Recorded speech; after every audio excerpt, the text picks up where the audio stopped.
Unicorns Talk is a weekly podcast where we discuss the ups and downs of the human experience, from personal growth to romantic relationships and everything in between. This show is for life livers, life lovers, and life enhancers. My name is Latrice Sampson Richards, your life enhancement coach, and together we're going to laugh, love, and learn to maneuver all of life's little messes. Let's go.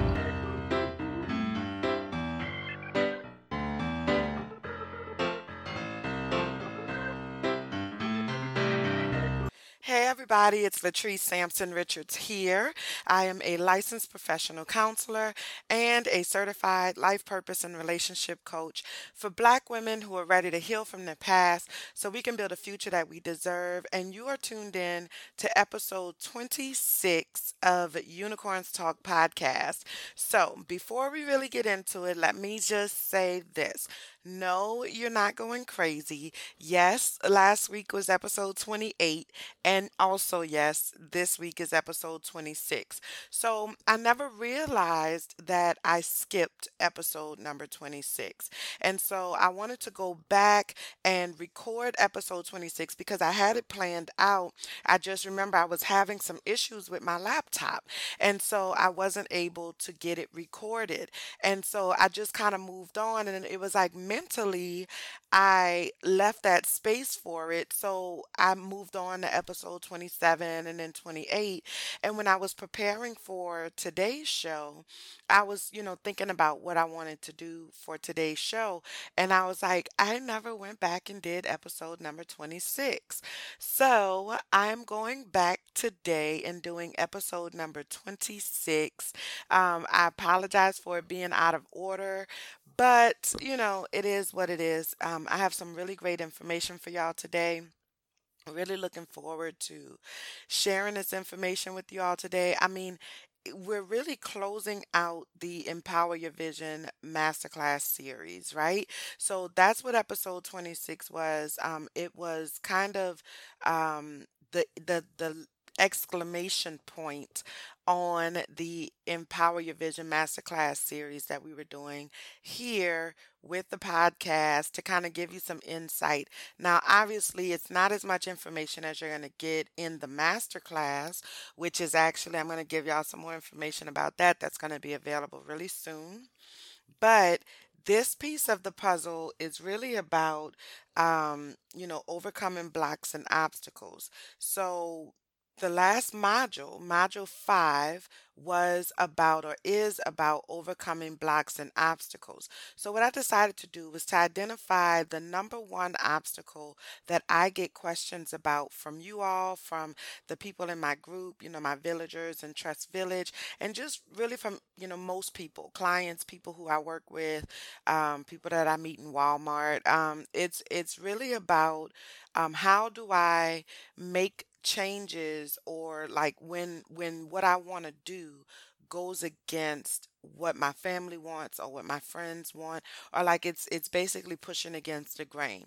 So a lot of people struggle with that. I understand it, both personally and professionally. So today we are going to talk about change in the face of family. Okay, so how do we make changes when our family is not on board, or when they're giving us some pushback? All right, so I'm super excited about that.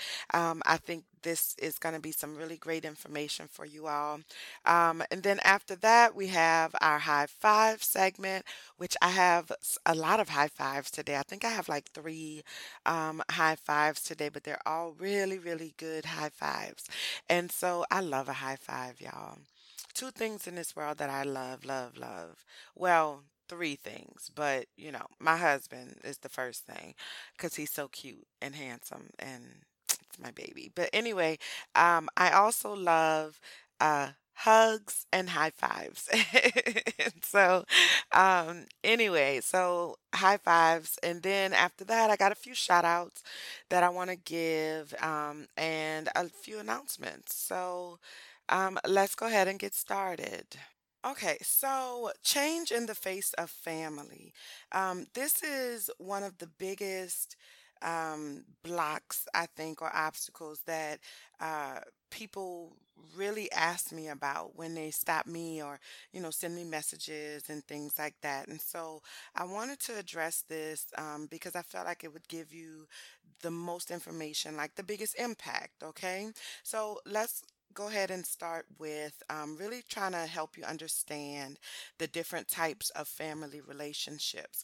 So, we're going to talk about three types of family relationships. Now, I'm using family, but this is really relationships in general. Okay. This is relationships in general.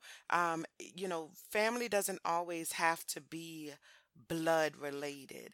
We're talking about the people who are closest to you or the people that you're most connected to. All right. Whether that's blood family or not. Okay. So, three types of family relationships. So, you have your core support group, you have your enablers, and then you also have your chronic critics, okay? And then the chronic critics actually is going to break down into two or three different categories as well, all right? So let's start off with the core support group. We've talked about this group before. Your core support group is your people that always have your back, all right? They are also able to tell you when you're wrong, though. So they support you, they love you, they provide a good sounding board for you. They're not going to judge you as you falter or make mistakes or try to figure this thing out, right? So they're cheering you on, but then they're also pulling your coattail when your coattail needs to be pulled. All right. So your core support group is your rock. It's your rock of family members, your rock of people who have your back, but who also have your best interest. Okay. That's your core family group or your core support group in terms of family relationships. The second group is your enablers. So, enablers never really allow you to take responsibility for your actions, all right? They make it extremely difficult for you to be able to grow because they never allow you to figure anything out on your own or to experience consequences. Now, we see this a lot in the black community. I'm just going to be real. I mean, let's be all the way real if we're going to do this, right? We see this often in the black community. I think it's most readily identifiable when like in the hood, like, we see grandmothers taking care of their grandchildren and the kids may be cutting up in school or something like that. But this is the not my child parent, right? That's, I think, the best way to explain it. Not my child, even though, your child is cutting up at home and you have no control over that child at home. But when it comes to the school and the teacher is calling you and saying your child did this, your child did that, your first thing is not my child, my baby ain't did that. You know what I'm saying? So these are the enablers. They really at their core, they think that they are helping, but in reality they are doing way more harm than good. So they 9 times out of 10, they're likely trying to make up for something that was lacking. So this is why they engage in the enabling behavior, right? Because they're trying to make up for something that was lacking. So either there was a financial lacking, we didn't have enough money to get the things that we needed. Maybe there was an emotional lacking. Maybe I was emotionally stunted, and so I was not able to provide that for you. And I feel bad about that. I feel guilty about the fact that I wasn't able to love on you the way that you needed to be loved on. Maybe I feel embarrassed about the fact that I couldn't tell you that I love you. I couldn't say that I'm sorry, even though I felt that I was sorry. I felt remorse. I wasn't able to verbalize that to you. And so I feel bad about that. I feel guilty and I'm trying to make up for that in other ways. Or maybe I wasn't there physically, right? Maybe I was a drug addict. or something like that. Maybe I was in jail.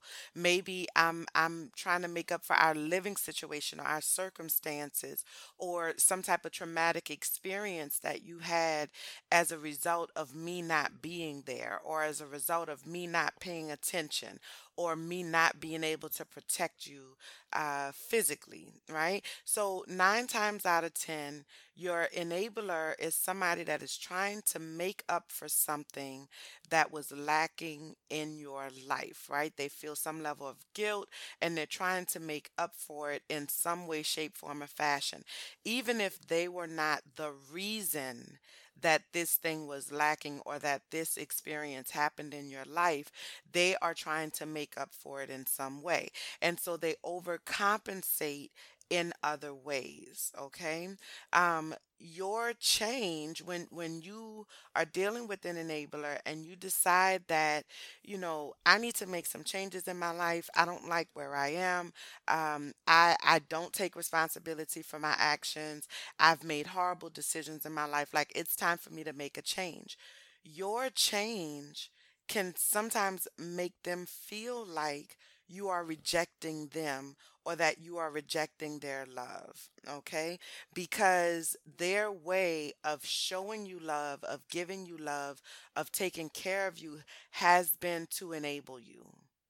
All right? That is their expression of love toward you. As twisted as it may be, as, harmful and detrimental in the long run as it may be, it's their attempt.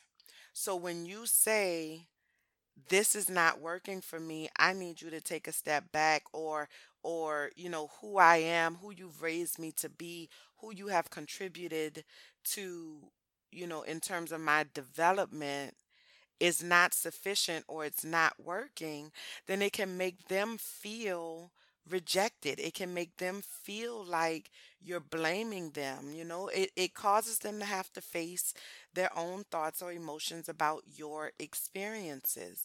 It forces them to confront their own contributions to who and where you are, but also who and where they are in their own lives. You know what I'm saying? So maybe I did those things for you because those things were never done for me, or because those things were done to me or for me in my life. You know what I'm saying? And so when you acknowledge and identify that this is a disruptive mode of being, of existing, then it forces them to then question their own mode of being and existing. And that's a hard pill to swallow. Okay? Because remember, 9 times out of 10, they thought that they were doing the right thing. They thought that they were helping you. They thought that they were showing you love. They thought that they were giving you what you needed in this life. So it came from a, for all intents and purposes, from a good place. It did. It came from a genuinely good place. Okay? They were not trying to do you harm. And yet they did, which is likely the exact opposite of what they were actually trying to do. Okay? So, how do you make change when you're dealing with an enabler? Like, how do you salvage this relationship, right? So, one, I think it's important for you to acknowledge that they thought that they were helping. And that's for yourself, but then also for them, right? So acknowledging the intention behind it, I think is extremely, extremely important. It's important for you because it's easy for us to slip into this, shoulda, coulda, woulda kind of thought process, right? If they should have been more strict with me, they should have done this, or they should not have done that. Like, it's easy for us to really kind of slip into that thought process, but acknowledging and understanding that they truly thought that they were doing the right thing for you, that they genuinely were trying to show you love and to help you get through or make it through or survive whatever the circumstance was. it helps you to soften your heart toward them, okay? And to not necessarily place blame on them for doing the things that they did throughout your life. All right? It also helps them because it identifies to them that, I appreciate what you did. Like I see what you were trying to do, right? I get it. It makes sense to me. I see what you were trying to do. I know that you were not trying to cause me harm, right? But then the next piece of this is to also acknowledge that it did, right? So you acknowledge the intention behind it, and that intention was good and was pure. But then you also have to acknowledge that what they thought was help was actually crippling in your life. And you again need to acknowledge that, not just for yourself, but for them as well. They need to see it. And I would even bet money that somewhere deep down inside, they knew it was crippling. They did. At some point, they did. Maybe not in the beginning, but at some point, they recognized that them enabling you and never allowing you to stand consequences, always upholding you even when you were wrong. Like they knew that that was setting you up for failure at some point. They saw it. They saw that this is what was happening, but they didn't know any other way to do it. They didn't know how else to show you the love.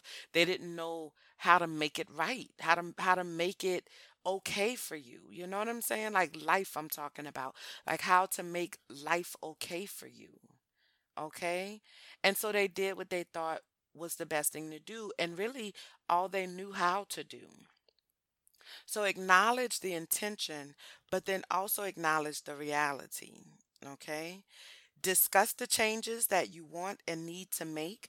Be very clear and transparent with them about how they can participate in that change. This is what I need you to do. I need you to back off. I need you to let me figure this out. I need you to let me make some mistakes and I need you to not try to swoop in and save me. This is what I need for you to do. I need for you to tell me when I'm wrong and not just be my yes man or to amen every decision that I make, even when you know it's a bad decision. I need you to speak up when you know that I'm making bad choices and bad decisions. This is what I need from you. This is how you can participate in this change because I want you to be a part of this. Right? I'm not trying to cast you out of my life, but I need you to get on board with the life that I'm trying to live now. Okay? And you also need to be clear about the consequences of them failing or refusing to participate on your terms. And so, what that means is you have to be upfront about the reality of what it means if they refuse to love on you and help you the way that you need to be loved on and helped. All right? If you cannot do this, if you cannot allow me to falter, if you cannot resist the urge to swoop in and try to save me, then I'm going to have to create some separation between us. And I don't want to do that, but that's what I'm going to have to do. And they need to be clear about that. They need to understand that either you are with me and you're going to do this the way that I need you to do this in order to, ensure my success, or I need you to step to the side and let me do this on my own or with my support system that I'm going to create for myself. Okay? And you have to be prepared to enforce those consequences. So, no idle threats. No idle threats. Don't say it if you're not going to do it. You have to be prepared to create separation in that relationship if necessary. They are going to see you struggling and they are going to want to swoop in and save you. That's what they do. That's how you ended up being in this situation to begin with. But you have to be prepared to refuse that help and to continue to reset those boundaries. It may take you a couple times. I'm not saying if they try to swoop in, like the first time after you reset those boundaries, and then they try to swoop in and save you, or they try to, excuse your behaviors or something like that. I'm not saying that the first time they do that, then you need to just cut them off, and you need to, nope, you're not helping, you're not changing, and this, that, and the other. Like, it takes time. It takes time, because the reality is that your first instinct might be to let them swoop in and save you. Change does not happen overnight. It's going to take you some time to enact change, and it's going to take them some time to enact change. For many of us, we're talking about generations of enablers. Okay? This is how we show love in my family, not just a situational kind of thing. This is not going to change overnight. But the only way that it will change is if somebody decides that it needs to change and enacts the changes that needs to be made, like really enforces the changes that needs to be made. And that person needs to be you. Okay? If not you, then who? All right? So you want to salvage this relationship. You want them to be a part of your process, but you also need to be willing and able to create that separation if they cannot get on board. Because at the end of the day, the only person responsible for your success and your happiness is you. And so, whether they get on board or not, you have to do what you have to do in order to be okay, in order to make these changes, to be successful at making these changes, and, just to live your best life. Okay? So, those are the enablers. The third and final group or type of family relationships is the chronic critics. Now, the chronic critics, and this is just a term that I came up with, the chronic critics break down into three subcategories, okay? And once I get into these, y'all are going to be like, yes, everybody knows somebody in one of these three categories. And the reason why I break it down is because not everybody that is your critic is against you. I firmly believe that. Not everybody that criticizes where you are or your change or your growth, or, not everybody that is able to, that's not able to clap for you, is wishing for your downfall or jealous of your success. I think I've had enough human experience and experiences as a professional to know that that's just not the way that this works. Okay. It's just not the way that this works.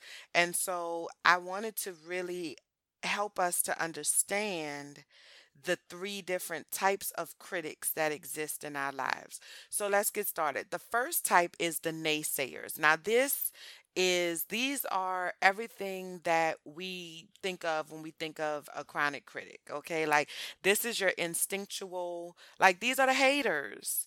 These are the haters. These are the people who, in their minds, they're like, who do you think you are? Right? They don't believe in you. They don't believe in your dream. They try to convince you that you can't escape the family curse. What makes you think that you're better than everybody else? These are the naysayers. These are the haters. These are the quintessential haters, okay? Um that is what it is. All right. The second group is the mirror watchers. Okay, mirror watchers, Mirror, like looking into a mirror. Okay, the mirror watchers. This group of people they're not haters in your life. Okay, they cannot be classified as haters or even jealous. I think, so often in our community, in the black community, whenever somebody does not cheer for you or cannot cheer for you, we automatically just say, "Oh, girl, they jealous." I mean, how many of us have heard people say that and or have said it ourselves? Girl, she just jealous. She just jealous because you got a man and she ain't got no man. She just jealous because this, that, and the third. So I don't think that it's always about jealousy. I mean, don't get me wrong. You the shit. You know what I'm saying? You are the shit. You are the business. I think that everybody should feel confident in who they are, but you're not that hot that the whole world is jealous of you. Everybody that you know is jealous of you. I mean, ego much? Okay? It's not always about jealousy. It's not always even about you. Okay? The mirror watchers is are people where your success reminds them of their own failure. So their inability to cheer for you and to root for you, it really don't have anything to do with you. It's not about you at all. It's about where they are. It's like looking in a mirror and seeing what they could have been. But more importantly, seeing what they have not become. You know what I'm saying? So it's not necessarily that they are jealous. It's just that they're not able to root for you because they're not able to see past their own failures and or stagnation. And that's different. Okay? That's different than somebody being a hater. That's different. And so when you're dealing with the mirror watcher, there's no need for you to take that personally because it's not a personal attack against you. It ain't got nothing to do with you. It's about them and where they are, how they see themselves. Okay? So if that person is not cheering for you, it's not always because of who you are or because they're jealous of who you are, what you have.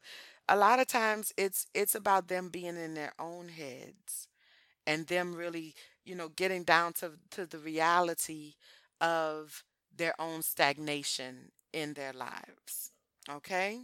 So those are the mirror watchers. And we're gonna talk about how to handle each of these, but I'm just kind of giving us an overview for right now.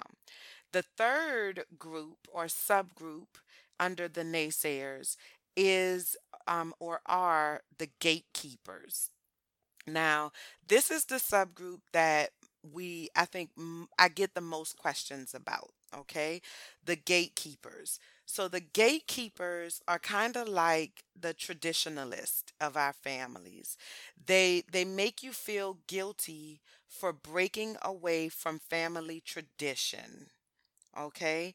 These are the people that they want for the family to stay together. They want for the family to the nucleus is the word that I'm looking for. They want the nucleus of the family to stay strong. They want everybody to, love on each other and for the family to be strong and for the family history to stay together. They want everybody to know everybody. Like they want every individual decision to be a family decision because in their mind this is how you keep the family together. We don't move away from home. We all come home, we raise our children together. All the cousins know each other, they play with each other and everything like that. And so if you want to move away, well, you're breaking away from family tradition.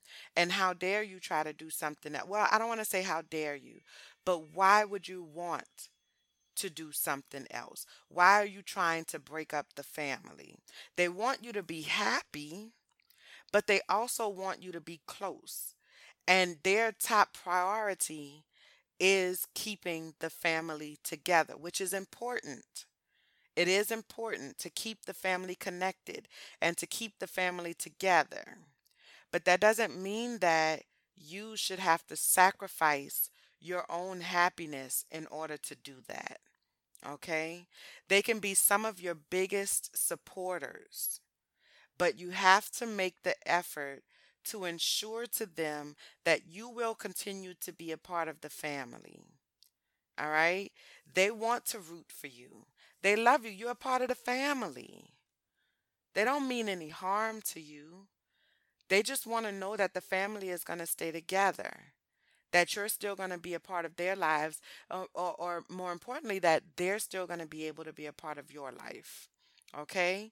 So you have to make sure that they know that I may not be here physically, but I'm still a part of this family. Okay? So let's move into that, takes us kind of transitions us into, so how do we handle the naysayers? Okay? Like I mean, excuse me, how do we handle, yeah, the chronic critics, right? What do we do to overcome these particular blocks? Well, for the naysayers and the mirror watchers, right? So your haters and the people who, are looking in the mirror, or the people who are reminded of their own stagnation.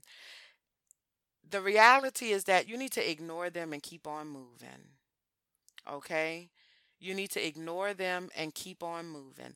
It's slightly different with the mirror watchers than it is for the naysayers, because I think the intention is different, right? But the response is the same.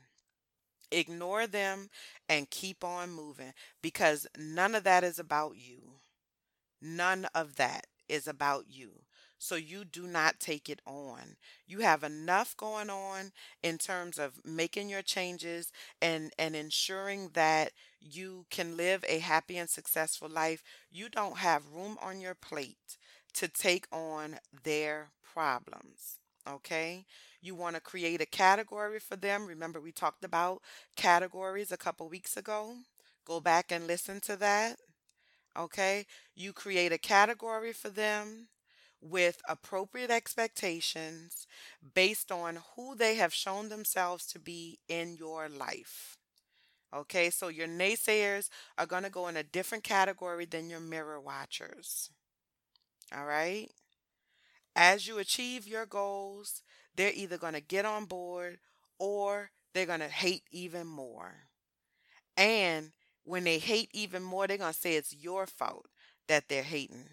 Right? You change. She changing. She done went to college and she act like she brand new. She done changed. Well, you're supposed to change.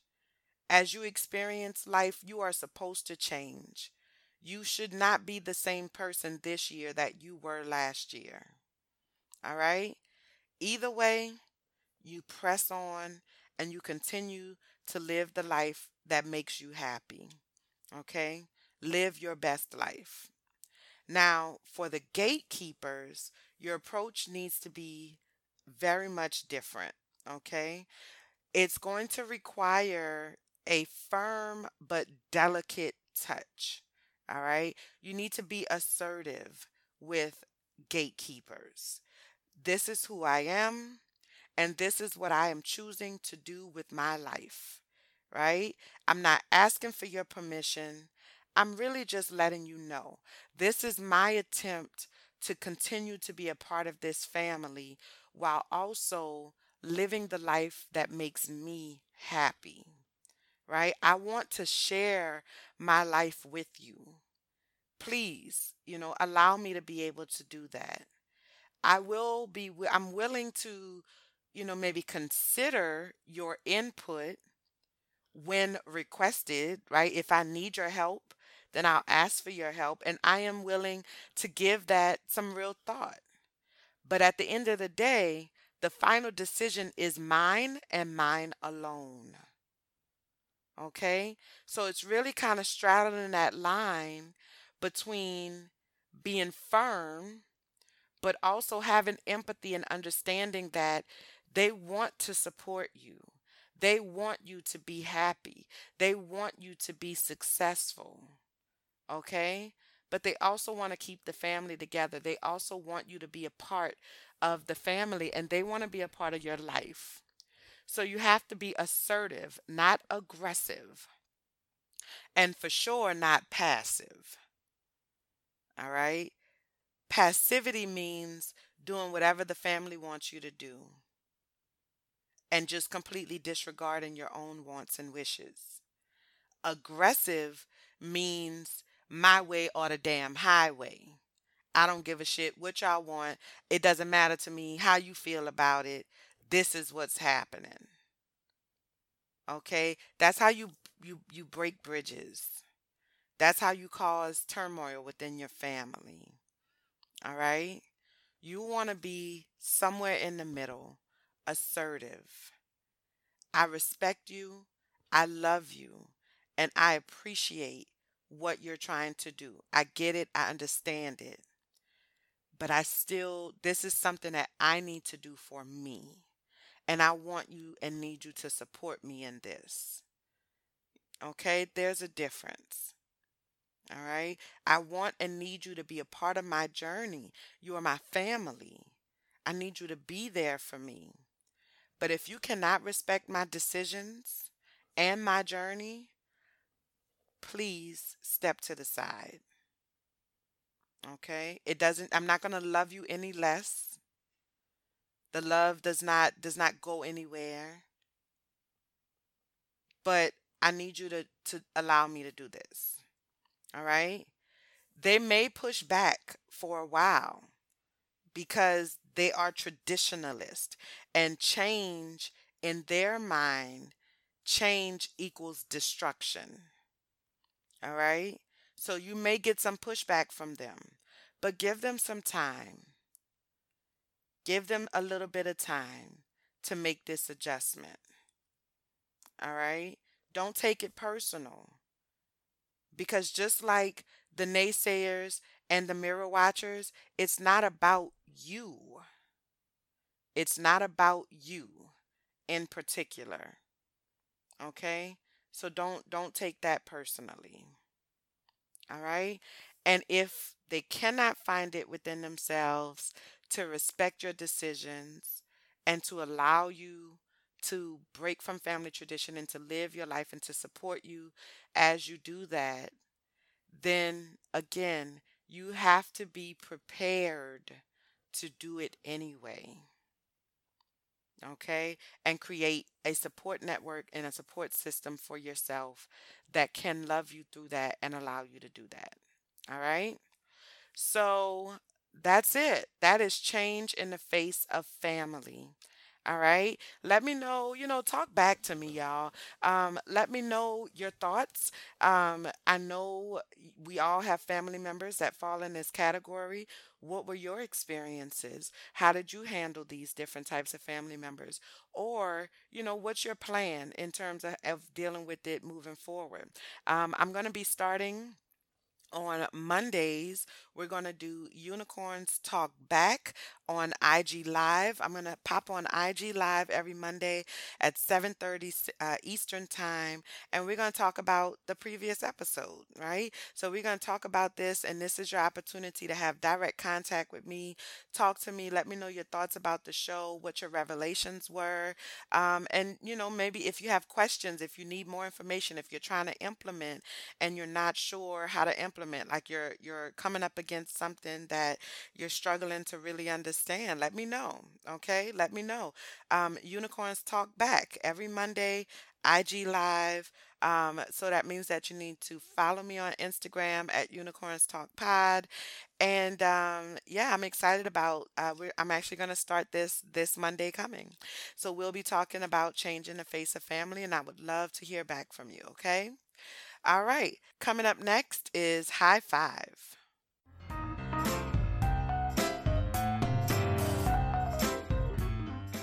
Okay, so I have three high fives to give out today. Y'all know I love the high five, but these are some really good high fives this week. Oh, I think they're always good high fives, but whatever. I have some really good high fives to give out today. So the first high five goes to Disney, okay?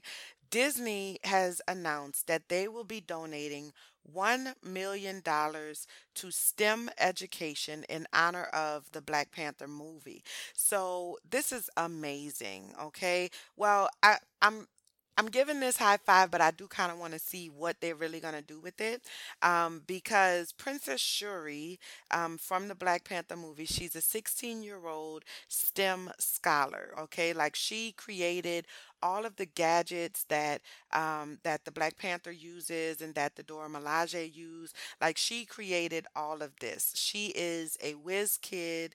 In fact, she's actually, according to the Marvel Universe, she is the most intelligent member of the Marvel Universe. Like she's the smartest person in the world, even smarter than Tony Stark. Okay. And so she is 16 years old and she's from Wakanda and she understands vibranium like nobody's business. All right. So this character has really sparked interest in STEM across Black communities, giving Black youth an opportunity to see themselves in STEM careers, which historically Black people, Black children, have been underrepresented in STEM careers. So, for those of you who have been under a rock for the last 5 years or so, STEM is science, technology, engineering, and math. Okay. So, STEM careers are careers that are really based in science, technology, engineering, and math. And we don't have enough Black people in these areas. And so, Disney donating $1 million to STEM education in honor of Black Panther is phenomenal. It really is. It is phenomenal. The fact that, this Disney princess, Princess Shuri, is a Black princess that is a STEM scholar is, listen, this is unheard of in in the realm of fantasy and fairy tale. And I'm so excited that this is happening, that Disney is really not only just making money off of this movie, because I mean honestly, in the grand scheme of things, of all the money that Disney has made and will make from the Black Panther movie, like, no, $1 million is not like that grand. But for the programs and the educational services that receive this funding, that $1 million is going to make a world of difference. Okay. And so high five to Disney for, putting their money where their mouth is, not just making money from the community, but also reinvesting in the community. This is what we need to see more of. And this is what I get excited to see this. And then, as a side note, Princess Shuri was named the favorite Disney princess by Twitter. I think it's Black Twitter, but it doesn't matter. Princess Shuri is the bomb.com. So, high five to Disney for, putting their money where their mouth is and supporting STEM in Black communities. Okay. The second high five today goes to our former First Lady, Michelle Obama. And she has announced this week that her memoir is going to be released in November of this year. So, November 2018. I am super duper excited about this. I love me some Michelle Obama. Um, she is awesome and amazing, and I want to know more about her. And so I'm excited for this memoir coming out in November. I can't wait to read it. I might even do a giveaway with y'all once it comes out. We'll see. I'll see what I can do for and about that. Okay. But high five to Michelle Obama. Looking forward to reading this memoir. Can't wait. Okay. And then my third and final high five for today goes to comedian Tiffany Haddish. So y'all know how I feel about Tiffany Haddish. I definitely have a girl crush on her. And I'm so excited for her because she is continuing to just shatter these glass ceilings all over the place. And she's staying true to herself while doing it. And I feel like that's the piece of this that I am most just, I don't know, enamored with, She's still Tiffany Haddish, like she's still being herself. So apparently Tiffany Haddish has signed a deal with Netflix to do a comedy special.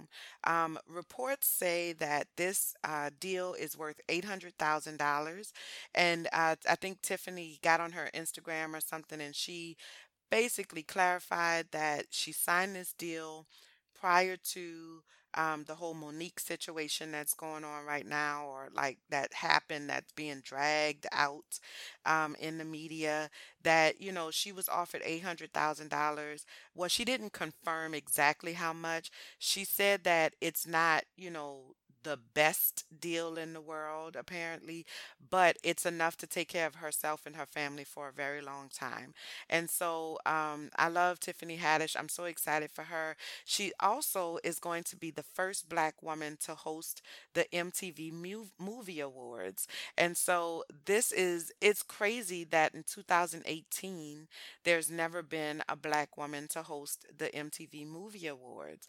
So Tiffany Haddish is going to be the first to do that. She was also, if you remember, in November of last year, she was the first black woman comedian, the first black female comedian to host Saturday Night Live, which is also freaking ludicrous. You know what I'm saying? So she is, like riding this wave of success. I'm happy for her, on a sister to sister level, because I'm always excited to see black women win and to see us thrive. You know what I'm saying? And I think I'm also happy for her from the perspective of just a healer. I'm always wanting to see us heal. And she has been through so much.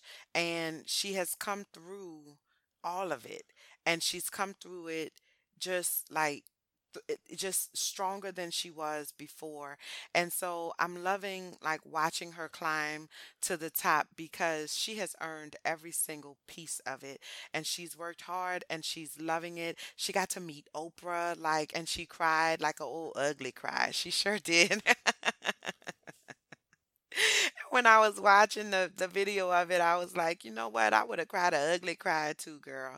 So just high five to Tiffany Haddish for living this life and doing what she needs to do to be unapologetically black, unapologetically her, and just breaking down these glass ceilings for women everywhere, and for black women in particular. High five, Tiff. I can't wait. I'm definitely going to do my best to try to get her on the show. I would love to just sit down and talk with her about her journey. I feel like she has so much to share.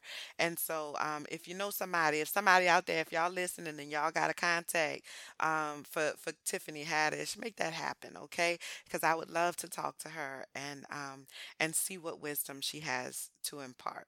Okay. All right. So that's it for high fives. In terms of shout outs, so of course, I want to give a shout out to Black Married Fly podcast over at BYNK Radio. I will be the guest on their show tomorrow. So I'm super excited about that. It's going to come out on Thursday, which is tomorrow.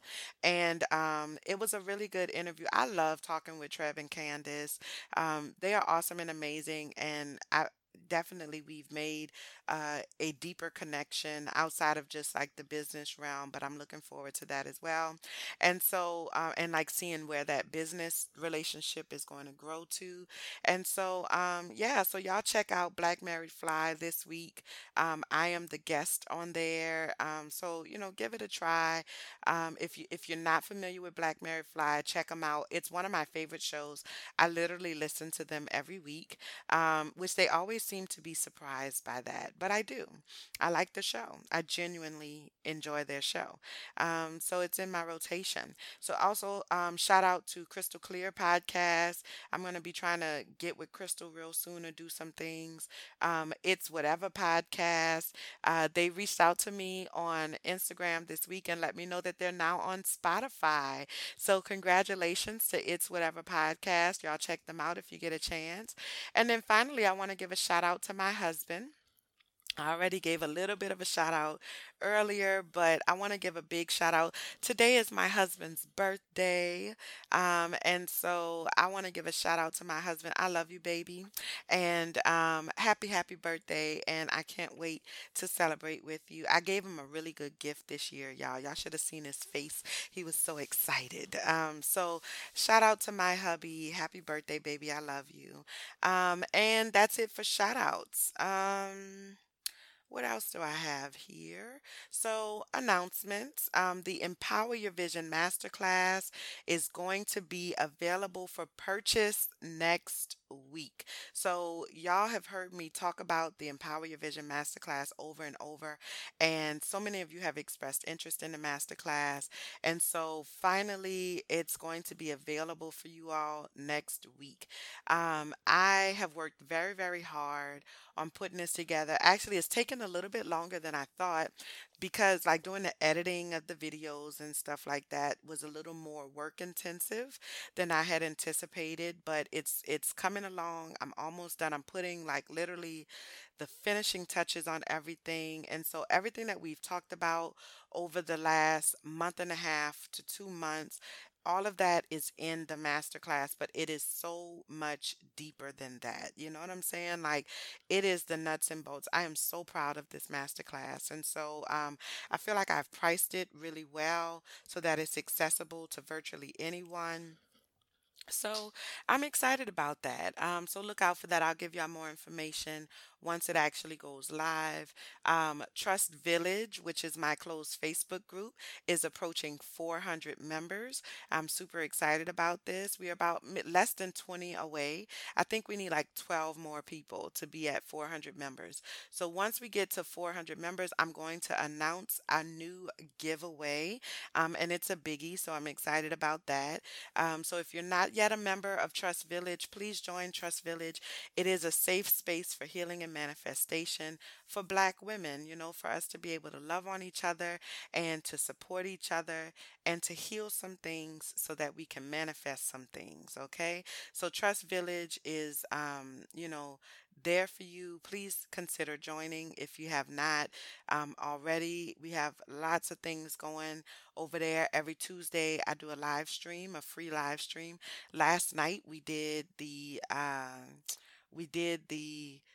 Ask Treese once a month. We do Ask Treese, where you literally can ask any question that you want to ask virtually. No question is off limits. Okay, so that's Trust Village. I already told y'all earlier. Unicorns Talk Back. I'm going to be starting on IG Live on Mondays at 7:30 p.m. Eastern Standard Time, starting this Monday coming. Okay, and we're going to talk about the episode. It's really where y'all will get an opportunity to talk back to me about the episode and ask questions and just chit chat or whatever y'all want to talk about. You know what I'm saying? So Unicorns Talk Back, IG Live, starting this Monday at 7:30 Eastern Time. And then finally, March is Women's History Month. And so, seeing as how I work with Black women and this podcast is dedicated to Black women, I am going to dedicate the month of March to Black women. Black women make history daily just by living our lives and doing our part to uplift our community. And so I really want to highlight that. We are stay at home wives and mothers. We support Black men, Black babies, Black families. We are mental health professionals and healers and change makers. We are musicians and artists and creators. And we are doulas and midwives helping to bring life into this world. I truly believe that some of the most precious history is not found in books. And so for the month of March, I'm going to run a series of interviews with Black female unicorns, or female Black unicorns who are making history every single day. So everyday people who are making history in their lives, in their communities, and in the lives of the people that they interact with. And so I am very excited about this. I have been working on this for months now, getting everything together for these interviews and things. And so I'm really looking forward to this. And it's going to be a treat. It is. It's going to be a treat. I'm very proud of it. So next week, starts Women's History Month and our ode to the female Black unicorn. All right. So check that out.